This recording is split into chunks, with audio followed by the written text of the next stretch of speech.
Hello friends, എല്ലാവർക്കും good morning. അപ്പം മൗനരാഗത്തിൻ്റെ ഇന്നത്തെ വിശേഷത്തിലേക്ക് എല്ലാവർക്കും സ്വാഗതം.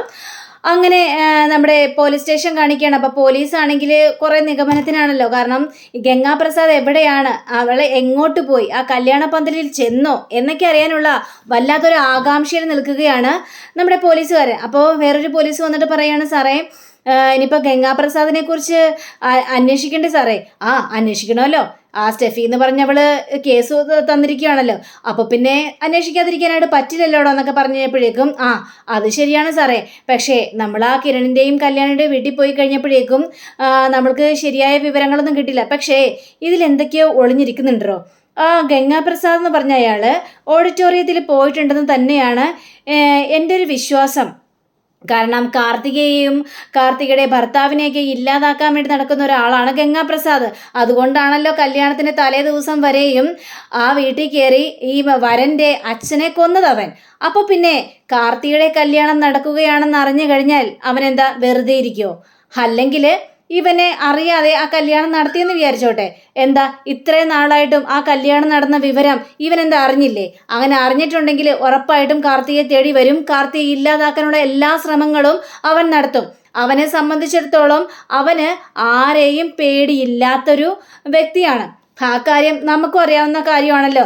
കുറച്ച് നാൾ അവൻ ജയിലിനുള്ളിൽ കിടന്നതല്ലേ, അതുകൊണ്ട് നമുക്ക് അവനെക്കുറിച്ച് വ്യക്തമായൊരു ധാരണയുണ്ടല്ലോടോ എന്നൊക്കെ പറയാണ്. സാറ് പറഞ്ഞാൽ ശരിയാണ് സാറേ, പക്ഷേ എന്നാലും അവനൊരു ക്രിമിനൽ അല്ലേ? എത്ര പേരെയൊക്കെ കൊന്നിരിക്കുന്നു. നമ്മൾ എത്രയോ അവൻ്റെ പിന്നാലെ ഓടിയിട്ടുണ്ട്. തമിഴ്നാട്ടിലും കേരളത്തിലും ഒക്കെ ആയിട്ട് എന്തെല്ലാം കുറ്റങ്ങളാണ് അവൻ ചെയ്തിരിക്കുന്നത്. അവനെ പിടിച്ചിട്ടുണ്ടെങ്കിൽ അവനെ തൂക്ക് കയറ് ഉറപ്പാണ് സാറേ. അപ്പോൾ പിന്നെ ഇതിൻ്റെ പിന്നാലെ നമുക്ക് നടക്കേണ്ട ആവശ്യമുണ്ടോ? ഇതങ്ങോട്ട് കേസ് വിട്ടുകളഞ്ഞാൽ പോരെ? ഇതൊക്കെ കേട്ട് കഴിഞ്ഞപ്പോഴേക്കും ഈ CIക്കാണെങ്കിൽ ദേഷ്യം വരികയാണ്. താൻ എന്താണോ പറഞ്ഞത്? വിട്ടുകളയാനോ? ഈ വിട്ടുകളയൽ എൻ്റെ നിഗമനത്തിലില്ല. മനസ്സിലായല്ലോ? ഒരു കേസിന് മുന്നോട്ട് പോയി കഴിഞ്ഞാൽ ആ കേസ് അവസാനിക്കുന്നത് വരെ ഞാൻ ഇതിനു വേണ്ടി പോരാടുക തന്നെ ചെയ്യും. പിന്നെ അയാൾ ക്രൂരനോ അല്ലെങ്കിൽ കൊലപാതകിയോ ആരെങ്കിലും ആയിക്കോട്ടെ, പക്ഷേ അയാളെ കണ്ടുപിടിക്കണമെന്നും പറഞ്ഞുകൊണ്ട് പരാതി തന്നത് അയാളുടെ കാമുകിയാണ്. അവളെ അറിയാലോ ശരിക്കും. ഇനി അഥവാ നമ്മൾ കണ്ടുപിടിച്ചില്ലെങ്കിൽ ഈ കേസ് ഒരു ഇതിലും മുന്നോട്ട് പോയില്ലെങ്കിൽ അവൾ വേറെ രീതിയിലും മുന്നോട്ട് പോകും. നമ്മൾ വിചാരിക്കുന്ന പോലെ ഒരു നിസ്സാരക്കാരിയല്ല സ്റ്റെഫി എന്ന് പറഞ്ഞവൾ. അവളുടെ കാമുകന് വേണ്ടി ഏത് തരത്തിലും പോകും. അതുകൊണ്ട് നമുക്കത് പണിയായി തീരും. പിന്നെ എൻ്റെ ഒരു കാഴ്ചപ്പാടിലാണെങ്കിൽ എനിക്കൊരു കേസ് അന്വേഷണം വന്നു കഴിഞ്ഞാൽ അത് പൂർത്തിയാകുന്നത് വരെ എനിക്കൊരു മനസ്സമാധാനം ഉണ്ടാവില്ല. ആ കേസ് ഏത് രീതിയിലുള്ള കേസാണെങ്കിലും ശരി, ഇനി കേസ് അന്വേഷിക്കേണ്ട ഇതാണെന്നും പറഞ്ഞുകൊണ്ട് താൻ എൻ്റെ പിന്നിൽ നടക്കുന്നത്. അയ്യോ സാറേ, എൻ്റെ ഒരു അഭിപ്രായം പറഞ്ഞെന്നേ ഉള്ളൂ. തൻ്റെ അഭിപ്രായം ഇപ്പം ആർക്കും കേൾക്കണ്ട, താനൊന്നും പറയണ്ട എന്നൊക്കെ ഇങ്ങനെ പോലീസുകാരന് ഇയാളോട് പറഞ്ഞു കഴിഞ്ഞപ്പോഴേക്കും ശരി സാറേ, എങ്കിൽ പിന്നെ നമുക്ക് അന്വേഷണം തുടങ്ങാം. താൻ അന്വേഷണം തുടങ്ങ്. പിന്നെ ഞാൻ ആ ഓഡിറ്റോറിയത്തിൽ പോയായിരുന്നു. അവിടെ കാര്യങ്ങളെല്ലാം ആ ഒരു ഗുമസ്തനോട് ഞാൻ ചോദിച്ചായിരുന്നു. പക്ഷേ അയാൾക്കും വ്യക്തമായൊരു ധാരണ ഇല്ലെന്നാണ് പറയുന്നത്. പക്ഷേ ആ ഓഡിറ്റോറിയത്തിൻ്റെ ഫ്രണ്ടിൽ മാത്രമേ ക്യാമറയുള്ളൂ. പക്ഷേ അത് ബാക്കിലോട്ട് ക്യാമറ ഇല്ല എന്നൊക്കെ പറയാം. പക്ഷെ സാറേ, അങ്ങനെയാണെങ്കിൽ അവനെ ഓഡിറ്റോറിയത്തിൽ വന്നെന്ന് ആർക്കാ മനസ്സിലാവുന്നത്? ഇപ്പം നമ്മൾ ആരോട് ചോദിക്കും? അതൊക്കെ അന്വേഷിക്കാതെ നമുക്ക് കണ്ടെത്താനായിട്ട് സാധിക്കില്ലല്ലോ എന്നും പറഞ്ഞുകൊണ്ട് അയാൾ അവിടെ നിന്ന് പോവുകയാണ്. പോയി കഴിഞ്ഞപ്പോഴേക്കും പിന്നീട് കാണിക്കുന്നത് നമ്മുടെ കല്യാണിയാണ്. അപ്പോൾ കല്യാണിക്ക് എന്തൊക്കെയോ കുറച്ച് ദിവസമായിട്ട് ഇങ്ങനെ ഡൗട്ട് കൂടി വരിക. ആ പോലീസുകാർ വന്നതിൽ മുതൽ കിരണിൻ്റെ ആ ഒരു പതർച്ച ഇതെല്ലാം കല്യാണി കണ്ണുകൊണ്ട് കാണുകയാണല്ലോ. കല്യാണി ആ പുറകുവശത്തേക്ക് നോക്കി കഴിഞ്ഞപ്പോഴേക്കും ആ ഒരു തെങ്ങാണ് ഒറ്റപ്പെട്ടൊരവസ്ഥയിൽ ചവറ് കൂമ്പാരത്തിൻ്റെ നടുക്ക് ഇങ്ങനെ നിൽക്കുന്നു. ഇതുകൊണ്ട് കല്യാണിക്ക് ഒരു ഡൗട്ടൊക്കെ തോന്നി. കല്യാണി നേരെ അങ്ങോട്ട് ചെല്ലുകയാണ്. അപ്പം അങ്ങോട്ട് നോക്കിക്കഴിഞ്ഞപ്പോഴേക്കും മണ്ണിങ്ങനെ കൂട്ടിയിട്ടിരിക്കുന്നു. അതിൻ്റെ പുറത്ത് ഈ തെങ്ങ് നട്ടിരിക്കുന്നു. ആ തെങ്ങിൻ്റെ ചുറ്റിനായിട്ട് കുറേ ചവറുകൾ കൂട്ടിയിരിക്കുന്നു. വേറെ എങ്ങും ആ തെങ്ങ് ഇങ്ങനത്തെ ഒരു സംഭവമേ കാണാനില്ല. കാലത്ത് എണീറ്റ് നോക്കുമ്പോൾ കിരണാണെങ്കിൽ ആ തെങ്ങിന് മാത്രം വെള്ളം ഒഴിക്കുന്നു. അപ്പോൾ അതെന്തായിരിക്കും? കിരണ് എന്തുകൊണ്ട് ഇങ്ങനെ മാറി? എന്തിന് ആ തെങ്ങിനെ മാത്രം ഇത്ര വെള്ളം ഒഴിക്കുന്നു? അങ്ങനെ പല ചിന്തയിൽ നിൽക്കുകയാണ് കല്യാണിക്ക് ഇനി ഒരു രക്ഷയില്ല. ഇതിൻ്റെ സത്യാവസ്ഥ അറിഞ്ഞാലേ കല്യാണിക്ക് മതിയാവുള്ളൂ എന്നൊക്കെ ചിന്തിച്ച് കല്യാണി നേരെ കിരൺ ഇരിക്കുന്ന സ്ഥലത്തേക്ക് ചെല്ലുക. അപ്പോൾ കിരണാണെങ്കിൽ പത്രം വായിച്ചുകൊണ്ടിരിക്കുകയാണ്.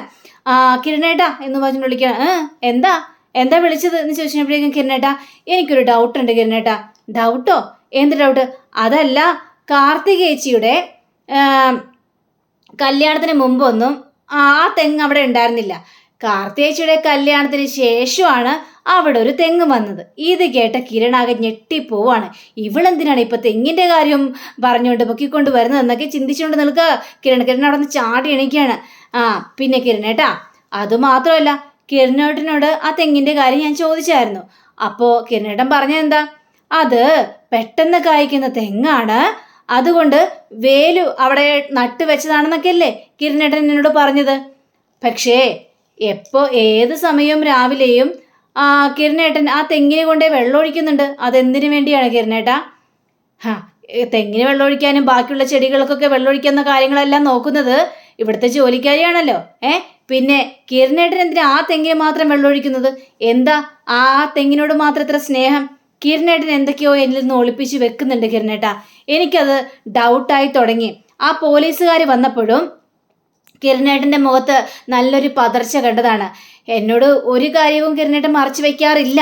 പക്ഷേ എന്നാലുപരി എന്നെ വിഷമിപ്പിക്കുന്ന ചില കാര്യം വന്നാലേ കിരണേട്ടൻ എന്നോട് കാര്യങ്ങൾ പറയാതിരിക്കുള്ളൂ.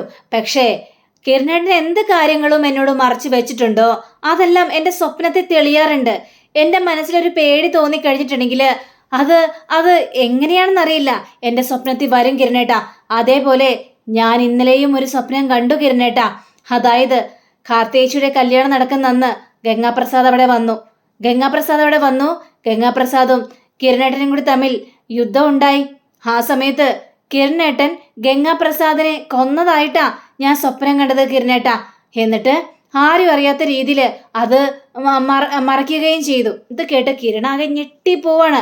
പറ കിരണേട്ടാ, ഇനിയെങ്കിലും എന്നോട് സത്യം തുറന്ന് പറയാൻ പാടില്ലേ? ഈ ഒരു അവസ്ഥയാണ് രതീഷേട്ടനും. എന്നിട്ട് ഞാൻ രതീഷിനോ?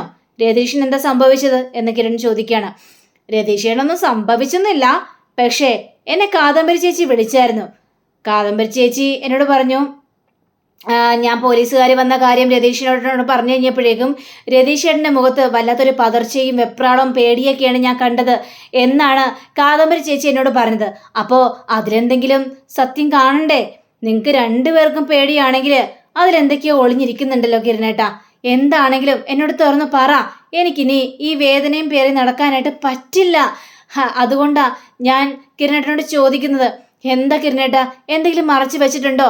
എന്തായാലും എന്നോട് തുറന്നു പറ കിരണേട്ടാ എന്നൊക്കെ ഇങ്ങനെ പറഞ്ഞു കഴിഞ്ഞപ്പോഴേക്കും കിരൺ പറയാണ്, ശരി കല്യാണി, ഞാൻ എന്ത് കള്ളം മറച്ചു വെച്ചാലും നീ അത് സ്വപ്നത്തിൽ കാണാറുണ്ട്. ഈ പ്രാവശ്യം കണ്ട സ്വപ്നവും അത് യാഥാർത്ഥ്യമാണ് കല്യാണി. അതൊരു സ്വപ്നമല്ല, അത് സത്യമാണ്. ഇത് കേട്ടുകഴിഞ്ഞപ്പോഴേക്കും കല്യാണി ഞെട്ടിപ്പോവാണ്. എന്താ കിരണേട്ടാ, കിരണേട്ടൻ എന്തൊക്കെയാ പറയുന്നതെന്ന് ചോദിച്ചപ്പോഴേക്കും അതെ, സത്യം തന്നെയാണ്. ഗംഗാപ്രസാദ് തീർന്നു, അവൻ ഇനി ഇല്ല എന്ന് പറയാം. അങ്ങനെ കിരൺ അവിടെ ആ ഒരു സത്യം പറയാണ്. അന്ന് കാർത്തികയുടെയും ദിലീപിൻ്റെയും കല്യാണം നടക്കുന്ന ആ സമയത്ത് അവൻ ഓഡിറ്റോറിയത്തിൽ കയറിയായിരുന്നു. അവ രണ്ടുപേരെയും വെടിവെക്കാൻ പോകുന്ന സമയത്താണ് ഞാൻ അവനെ കണ്ടതും അവനെ ആക്രമിച്ചതും. അവനെ തള്ളി താഴെയിട്ടു ഞാൻ. പിന്നെ ഞാനും അവനും കൂടി ഭയങ്കരമായിട്ട് മൽപ്പെടുത്തുപോയി. അവനെ ഇടിച്ച് ഞാൻ അവനെ ഇഞ്ചപ്പരിവാക്കി. അങ്ങനെ മരിക്കാൻ പോകുന്നൊരവസ്ഥയിലായിരുന്നു അവൻ. ആ സമയത്ത് അവൻ നിലത്ത് വീണ് കഴിഞ്ഞപ്പോഴേക്കും എൻ്റെ കാലെ പിടിച്ച് വലിച്ചു. ആ സമയത്ത് ഞാൻ അവിടെ നിന്ന് മറിഞ്ഞ് വീഴുകയും ചെയ്തു. അങ്ങനെ ഞൊണ്ടി അവൻ അവിടെ നിന്ന് രക്ഷപ്പെടുകയാണ് ചെയ്തത്. പിന്നെ ഞാൻ അവനെ ഒരുപാട് തിരഞ്ഞു കഴിഞ്ഞപ്പോഴേക്കും അവൻ ഒരു കല്ലിലടിച്ച് താഴ്ത്ത് വീണ് കിടക്കുന്ന രംഗമാണ് ഞാൻ കണ്ടത്. അവിടെ ഒരു പാറക്കല്ലുണ്ടായിരുന്നു. ആ പാറക്കല്ലിൽ തലയടിച്ച് വീഴാനാണ് സാധ്യത. ഇതിന് സാക്ഷിയായിട്ട് രതീഷും വേലുവും ഉണ്ടായിരുന്നു. എന്നിട്ട് കിരണേട്ടാ, എന്നിട്ട് എന്താ സംഭവിച്ചത്? അവനെ നിങ്ങൾ എന്ത് ചെയ്തു എന്നൊക്കെ ചോദിച്ചപ്പോഴേക്കും അവനെ ഞങ്ങൾ ചെയ്തത്, ലാസ്റ്റ് അവൻ മരിച്ചെന്ന് ഉറപ്പായി. ആ പാറക്കല്ലിൽ അടിച്ചിട്ട് തന്നെയാണ് അവൻ മരിച്ചത്. പിന്നെ പോലീസുകാരുടെ മുന്നിൽ ഇത് കാണിക്കാനായിട്ട് പറ്റില്ലല്ലോ. അതുകൊണ്ട് തന്നെ അവിടെ ഒരു പ്രശ്നവും ഉണ്ടാകാൻ പാടില്ല. അപ്പോൾ അവനൊരു പായെ പൊതിഞ്ഞ് ഞങ്ങൾ അവനെ നമ്മുടെ വീടിൻ്റെ മുറ്റത്തേക്ക് കൊണ്ടുവന്നു. അതിനുശേഷം കുഴിച്ചിട്ടു അവിടെ ഒരു തെങ്ങ് നടുകയും ചെയ്തു. ആ തെങ്ങാണ് ഇരിക്കുന്നത് കല്യാണി എന്ന് പറയാ. ഇത് കേട്ട കല്യാണി ആകെ ഷോക്കായ ഒരവസ്ഥ നിൽക്കുകയാണ്. കിരണേട്ടാ, എന്തൊക്കെയാ കിരണേട്ടാ ഈ കേൾക്കുന്നത്? കിരണേട്ടാ, പോലീസ് അന്വേഷണം തുടങ്ങിയിട്ടുണ്ട് കിരണേട്ടാ. പോലീസ് ലാസ്റ്റ് ഇത് കണ്ടുപിടിച്ചു കഴിഞ്ഞാൽ എന്തായിരിക്കും സംഭവിക്കാനായിട്ട് പോകുന്നത്? കിരണേട്ടാ, പക്ഷേ കിരണേട്ടനൊന്നും ചെയ്യുമെന്ന് എനിക്ക് തോന്നുന്നില്ല. കിരണേട്ടന് കോടതിയിൽ നീതി കിട്ടുമായിരിക്കും കിരണേട്ടാ. ഏയ്, അങ്ങനെയൊന്നും സംഭവിക്കാനായിട്ട് പോകുന്നില്ല. ഒരു നീതിയും കിട്ടില്ല. കാരണം ആ പോലീസുകാരൻ വന്നപ്പോൾ എന്താ പറഞ്ഞത്? ഒരു കൊലപാതകിയാണെങ്കിൽ കൂടിയും ആ കൊലപാതകിയെ ഒരാൾ കൊന്ന് കൊലയാളിയായിട്ടുണ്ടെങ്കിലും അയാൾക്ക് ശിക്ഷ ഉറപ്പാണ്. അത് കൊലപാതകം തന്നെയാണ്. അതുകൊണ്ട് അതിൽ നിന്ന് മോചനം ചെയ്യാനായിട്ട് പറ്റില്ല. ജയിലിൽ പോണെങ്കിൽ ജയിലിൽ പോട്ടെ കല്യാണി, കുറച്ച് ദിവസം ജയിലിൽ കിടക്കണമെന്ന് മാത്രമല്ലേ ഉള്ളൂ. അവിടെ കിടന്നു കഴിഞ്ഞിട്ടുണ്ടെങ്കിൽ കുറേ ചിലരുണ്ട്, ഒരു ബകാസുരനും പിന്നെ നിന്റെ ആങ്ങളയും ഉണ്ടല്ലോ, അവർക്കിട്ടൊക്കെ രണ്ട് പൊട്ടിക്കണം. നിന്റെ ആങ്ങളയെ എനിക്ക് എടുത്തിട്ട് കൊടയണം. സ്വന്തം അമ്മ മരിച്ചിട്ട് പോലും കാണാൻ വരാത്തവനാ. അപ്പോൾ അവനിട്ട് ശരിക്കും പെരുമാറണ്ടേ. പിന്നെ എനിക്ക് എല്ലാത്തിനും സപ്പോർട്ടായിട്ട് അവിടെ വേറൊരുത്തനുണ്ടല്ലോ, മനോഹർ. അത് മതിയെന്നേ കിരണേട്ടാ. ഇങ്ങനെ ജയിലിൽ പോകുന്ന കാര്യങ്ങളൊന്നും പറയല്ലേ കിരണേട്ടാ. എന്തൊക്കെയാ കിരണേട്ട ഈ സംസാരിക്കുന്നത്? അതല്ല കല്യാണി, അന്വേഷണം വന്നു കഴിഞ്ഞാൽ ഉറപ്പായിട്ടും പോകേണ്ടി വരും. ഇല്ല കിരണേട്ടാ, അങ്ങനെയൊന്നും സംഭവിക്കാനായിട്ട് പോകുന്നില്ല. പിന്നെ ആരും എന്നെ കൊലപാതകിയെന്നും പറഞ്ഞുകൊണ്ട് ആരും കളിയാക്കാനോ കുറ്റപ്പെടുത്താനോ ഒന്നും പോകുന്നില്ല. ആരാണ് മരിച്ചത്, എന്തിനു വേണ്ടിയാണ് ഞാൻ അവനെ കൊന്നത് എന്നൊക്കെ നാട്ടുകാർക്ക് അറിയാവുന്ന കാര്യം തന്നെയാണ്. അപ്പം അതിനെക്കുറിച്ച് ഓർത്തൊന്നും നീ ടെൻഷൻ അടിക്കേണ്ട കല്യാണി. പോലീസ് അന്വേഷണം തുടങ്ങണമെങ്കിൽ തുടങ്ങിക്കോട്ടെ. അവരേതറ്റം വരെയും പോകുമെന്ന് എനിക്കൊന്നും അറിയണമല്ലോ. ഞാൻ ചെയ്തത് വളരെ തെറ്റായ കാര്യം തന്നെയാണ്. ഞാൻ അവനെ കൊന്നു, പക്ഷേ ആരും അറിയാതെ കുഴിച്ചിടാൻ പാടില്ലായിരുന്നു. അത് തെറ്റായ കാര്യം തന്നെയാണ് കല്യാണി എന്ന് പറയുക. കല്യാണിക്കാണെങ്കിൽ ആകെ വെപ്രാളം കൂടി ഇങ്ങനെ വരികയാണ്. അങ്ങനെ നമ്മുടെ പോലീസുകാരെ കാണിക്കുകയാണ്. അപ്പോൾ പോലീസുകാർ ഒരു വീട് ലക്ഷ്യമാക്കി തന്നെ പോകണം. കാരണം ആ ഓഡിറ്റോറിയത്തിൻ്റെ അടുത്തൊരു വീടുണ്ടായിരുന്നു. ആ വീടിന് മിക്ക സ്ഥലത്തൊരു കുറേ CCTV ക്യാമറകളും ഉണ്ട്. അപ്പോൾ ഇതിൽ നിന്ന് എന്തെങ്കിലും കിട്ടുമെന്ന് അറിയാൻ വേണ്ടിയാണ് നമ്മുടെ പോലീസുകാർ ആ വീട്ടിലേക്ക് പോകുന്നത്. അപ്പോൾ ഒളിമ്പല്ലടിക്കുകയാണ്. ഒരു പ്രായമുള്ളൊരു മനുഷ്യൻ ഇറങ്ങി വരികയാണ്. അതെ, നിങ്ങളോട് ചില കാര്യങ്ങളെല്ലാം ചോദിക്കാൻ വേണ്ടിയാണ് ഞാൻ വന്നത്. പറയൂ സാർ, എന്താണ് സാർ ഞങ്ങളോട് ചോദിക്കാനുള്ളത് എന്ന് ചോദിച്ചു കഴിഞ്ഞപ്പോഴേക്കും, അതെ, ഈ അടുത്ത് ഇവിടെ ഒരു കല്യാണം നടന്നില്ലേ, ഒരു കാർത്തികയുടെയും ദിലീപിൻ്റെയും കല്യാണം, വിവാദമായ കല്യാണമാണ്. TV ന്യൂസിലൊക്കെ പറഞ്ഞായിരുന്നു ഈ കല്യാണം നടക്കില്ല എന്ന് പറഞ്ഞിട്ട് വീണ്ടും രഹസ്യമായിട്ട് ഈ കല്യാണം നടത്തിയായിരുന്നല്ലോ. എനിക്കറിയാം സാറേ, ആ കല്യാണം അവിടെ നടന്നായിരുന്നല്ലോ. പക്ഷേ കല്യാണം നടന്നൊന്നും ഞങ്ങൾ അറിഞ്ഞില്ല സാറേ. കല്യാണം നടന്ന് പിന്നെ TV ന്യൂസ് വന്നപ്പോഴല്ലേ ഞങ്ങൾക്കതെല്ലാം മനസ്സിലാവുന്നത്. ശരിയാണ്, ഞങ്ങളും അങ്ങനെ തന്നെയാണല്ലോ മനസ്സിലാക്കുന്നത്. പക്ഷേ ഞങ്ങൾക്കറിയേണ്ടത്, അവിടെ ഞങ്ങൾ ഓഡിറ്റോറിയത്തിൽ പോയായിരുന്നു. ആ സമയത്ത് അവിടെ ഫ്രണ്ടിൽ മാത്രമേ CCTV ക്യാമറയുള്ളൂ, ബാക്കിൽ CCTV ക്യാമറയില്ല. നിങ്ങൾക്കറിയാലോ, ഗംഗാപ്രസാദ് എന്ന് പറഞ്ഞൊരുത്തൻ. ഞങ്ങൾക്കറിയാം സാറേ, ആ ഗംഗാപ്രസാദ് ആണല്ലോ കാർത്തികയെ കൊല്ലാനും കാർത്തികയെ കല്യാണം മുടക്കാനൊക്കെ നടന്നത്. അവനെക്കുറിച്ച് ഒരു വിവരമില്ലല്ലോ സാറേ. അതെ, അവൻ മിസ്സിംഗ് ആണ്. അവൻ എന്ത് ചെയ്തു, അവൻ എവിടെ പോയി എന്നൊക്കെ നമുക്ക് വ്യക്തമായിട്ട് അറിയുക തന്നെ ചെയ്യണം. അവൻ അങ്ങനെ മാറി നിൽക്കുന്ന കൂട്ടത്തിലല്ല. ഇവിടെ വന്നിട്ടുണ്ടോ എന്നറിയാൻ വേണ്ടി തന്നെയാണ് നിങ്ങളുടെ സഹായം എനിക്ക് തേടണം. പിന്നെ ഇവിടെ നിങ്ങളുടെ വീട്ടിലൊരു CCTV ക്യാമറ ഉണ്ടല്ലോ. ആ CCTV ക്യാമറ നോക്കിയിട്ടുണ്ടെങ്കിൽ അപ്പുറം നടന്ന കല്യാണക്കാര്യത്തെക്കുറിച്ചൊക്കെ അറിയാനായിട്ട് സാധിക്കുമല്ലോ. അതറിയാനായിട്ട് സാധിക്കും സാറേ. പിന്നെ ആ കാർത്തികയുടെ കല്യാണമാണെന്ന് അറിഞ്ഞിരുന്നെങ്കിൽ ഞങ്ങളൊന്ന് പോയി കണ്ടാനായിരുന്നു. വിവാദമായ കല്യാണമായിരുന്നില്ലേ, അതുകൊണ്ട് തന്നെ. പക്ഷേ ആ കല്യാണം ഞങ്ങൾക്ക് കൂടാനായിട്ട് പറ്റില്ലല്ലോ. പിന്നെ ഒരു ഉപകാരം മാത്രം ചെയ്താൽ മതി. ആ CCTV ക്യാമറയൊന്നും ഞങ്ങൾക്കൊന്ന് കാണണം. അവിടെ ആരൊക്കെ വന്നു, എന്തൊക്കെ ചെയ്തു എന്നറിയാൻ വേണ്ടി മാത്രമാണ്. ആ ഗംഗാപ്രസാദ് അവിടെ എത്തിയോ ഇല്ലേന്നോ ഒന്നും മനസ്സിലാക്കണം, അത്രേ ഉള്ളൂ. അതിനെന്താ സാറേ, സാറിന് CCTV ക്യാമറ നോക്കാമല്ലോ. ഞങ്ങളുടെ ഇവിടെ നോക്കിക്കഴിഞ്ഞിട്ടുണ്ടെങ്കിൽ അവിടെയുള്ള ചുറ്റുപാടും കാര്യങ്ങളൊക്കെ കാണാനായിട്ട് പറ്റും സാറേ എന്ന് പറയാം. ശരി, നിങ്ങൾ ഞങ്ങളോട് സഹകരിച്ചതിൽ ഒരുപാട് നന്ദിയുണ്ടെന്നൊക്കെ പറയാണ്. അങ്ങനെ പിന്നീട് കിരണിനെയും കല്യാണിയും കാണിക്കുകയാണ്. അവരെ പുറത്തേക്ക് നോക്കിക്കഴിഞ്ഞപ്പോഴേക്കും ദാ വരുന്നു പോലീസ് വണ്ടി. അപ്പോൾ പോലീസ് വണ്ടി കഴിഞ്ഞപ്പോഴേക്കും ഇപ്പോൾ കിരണക്കാലം പേടിയാണ് നമ്മുടെ കല്യാണിക്ക്. കല്യാണി വിചാരിക്കുന്ന ഇനി കിരണിനെ എന്നെ അറസ്റ്റ് ചെയ്തുകൊണ്ട് പോകുമോ, സത്യങ്ങളെല്ലാം അറിഞ്ഞിട്ടാണോ പോലീസ് വരുന്നത്. അപ്പോൾ പോലീസുകാർ ഭയങ്കര ഒരു ധൃതിക്കാണ് വരുന്നത്. കാരണം സത്യങ്ങളെല്ലാം താൻ അറിഞ്ഞു, ഗംഗാപ്രസാദിനെ കണ്ടു. അവിടെ ഗംഗാപ്രസാദ് വന്നിട്ടുണ്ട്. ഇനി ഗംഗാപ്രസാദും കിരണും കൂടി തല്ലുകൂടിയ രംഗം അയാളുടെ CCTV ക്യാമറയിൽ കണ്ടോ, ഇതുകൊണ്ടാണോ പോലീസ് വന്നത്? അങ്ങനെ പോലീസുകാരെ കണ്ട് രണ്ടുപേരും പേടിച്ച് വിറച്ച് വല്ലാത്തൊരവസ്ഥ നിൽക്കുകയാണ്.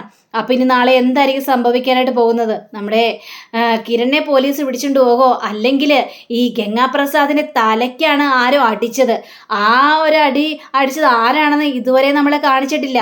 ഒരു കമ്പിപ്പാര വെച്ചാണ് ഇവന്റെ തലക്ക് അടിച്ചതും, അങ്ങനെയാണ് അവൻ കുഴഞ്ഞു വീണതും, അങ്ങനെയാണ് ഗംഗാപ്രസാദ് മരിക്കാനുള്ള കാരണവും. അപ്പോൾ കിരണല്ല ഇതിന് കൊലപാതകി. അപ്പൊ ആ ഒരു രംഗവും കൂടി ഈ പോലീസുകാർ കണ്ടിട്ടുണ്ടാവോ CCTV ക്യാമറയിൽ? അതൊക്കെ അറിയാനായിട്ട് നാളത്തെ എപ്പിസോഡ് എല്ലാവരും കാണണേ. അപ്പൊ എല്ലാവർക്കും നല്ലൊരു ശുഭദിനം ആശംസിച്ചുകൊണ്ട് തന്നെ നമസ്കാരം. Thank you. Bye bye.